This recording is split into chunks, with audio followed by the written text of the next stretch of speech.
Ya, teorinya kan begini. Kalau namanya keterlibatan pasal 55, kan ada konsepnya tuh pasal 55 sama 56 kalau KUHP-nya. Tapi kalau di apa namanya Undang-Undang Tipikor sendiri itu di pasal 5 ada namanya tindak pidana korupsi pasif.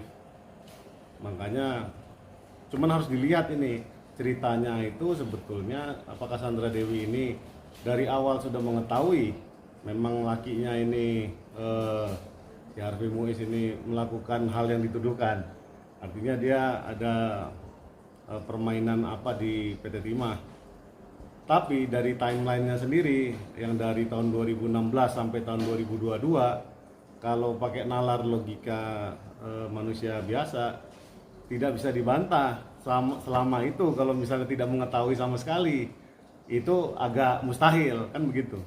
Nah makanya saya pernah diwawancara sebelumnya saya akan menyatakan bahwa tergantung penyidiknya dan fakta-fakta di lapangan apakah Sandra Dewi ini keterlibatannya secara pasif atau dia sudah mengetahui dari sejak awal bahwa sebetulnya dia itu turut terlibat juga ya di pasal 345 TPPU. Ada juga yang bilang ke saya kenapa nggak bisa dimiskinkan? Ya saya pikir tergantung dari penyidik karena saya kan bukan penyidik, saya kan apa namanya praktisi hukum. Saya melihat kekuatan dari urutan penyelidikan dan penyidikan dari Kejaksaan Agung sudah sangat baik sekali. Dia urut dari direktur-direkturnya diperiksa, kemudian terakhirnya ya yang swasta, dan kemudian pasti yang paling akhir dan paling pamungkas adalah bohirnya. Nah kemarin ada tersangka ada calon tersangka yang sudah diperiksa-periksa. Ada tersebutlah RBS, RBT dan whatever.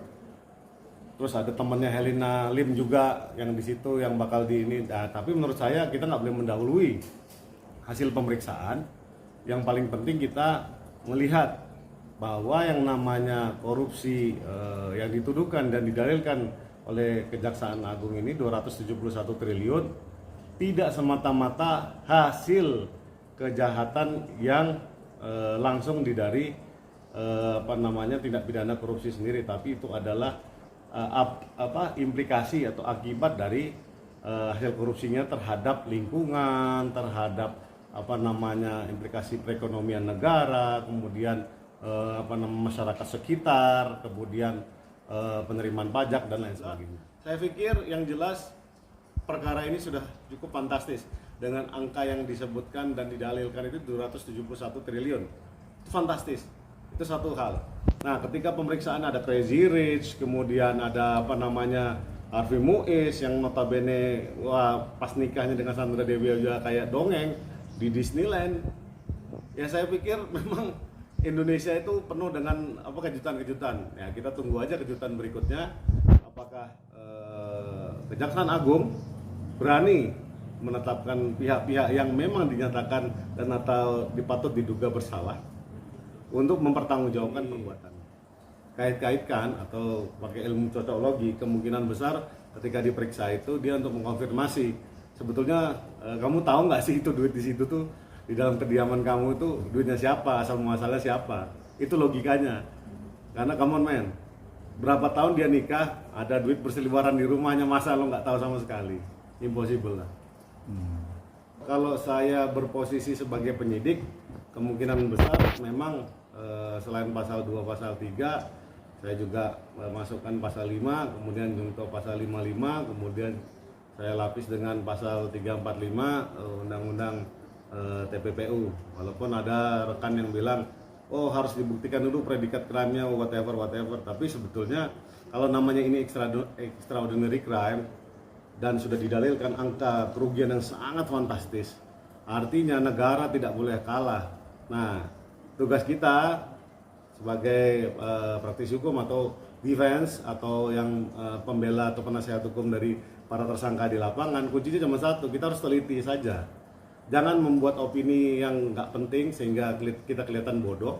tapi kita harus membantu pemerintah menyelesaikan akar masalah ini atau korupsi, tapi dengan teknik yaitu tetap menjunjung tinggi nilai-nilai integritas dan keadilan dan yang namanya kejujuran lah, bahwa sebetulnya penyelesaian perkara ini bukan dengan teknik sogok menyogok Mahkamah Agung atau dan segalanya, tapi ini dengan pembuktian di muka pengadilan.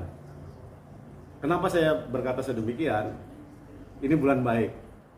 Ya, setelah lagi Lebaran, artinya kalau kita bisa bersih-bersih, kenapa nggak mulai dari sekarang? Kalau pasal 2 itu 4 tahun minimum, maksimum 20 tahun.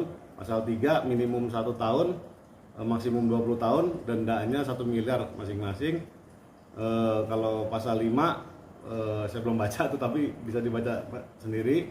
Kalau 5-5-nya itu sepertiga dari hukuman dari maksimalnya.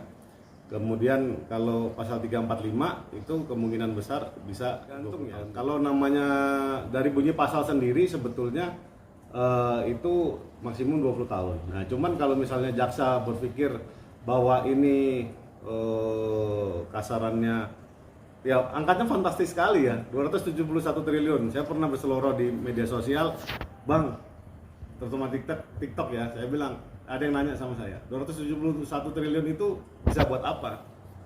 Itu warga negara Indonesia 270 juta, kita traktir satu harian itu beli pempek, itu bisa semuanya kita traktir sampai seminggu. Sama 1 juta itu, ya kan? Kalau kita beli pempek itu seminggu baru habis itu. Bayangin 271 triliun. Ini ngenes banget kalau memang kejaksaan ingin menegakkan ultimum remedium terhadap para pelaku korupsi, terutama tambang ya di PT Timah ini. Dia pasti akan mengejar yang paling tinggi. Oke, paling tinggi 20 tahun, tapi kalau misalnya beranggapan ini sudah parah sekali, seumur hidup pasti dia akan kejar. Kalau saya terus terang dari awal, kalau namanya untuk pro korupsi ini, saya ingin mendukung para anggota DPR RI ya, anggota wakil rakyat kita seperti Cina lah, kita bersih lah. Kalau namanya korupsi itu harus ada hukuman maksimumnya mati. Karena kenapa? Kalau tidak, nggak bakal bersih ini negara, nggak bakal maju kita. Kapan lagi? Umur udah makin tua, ya kan, generasi makin berlanjut, tapi tetap aja kok kita nggak bisa membersihkan negara kita dari korupsi. Karena kenapa? Hukuman terlalu ringan.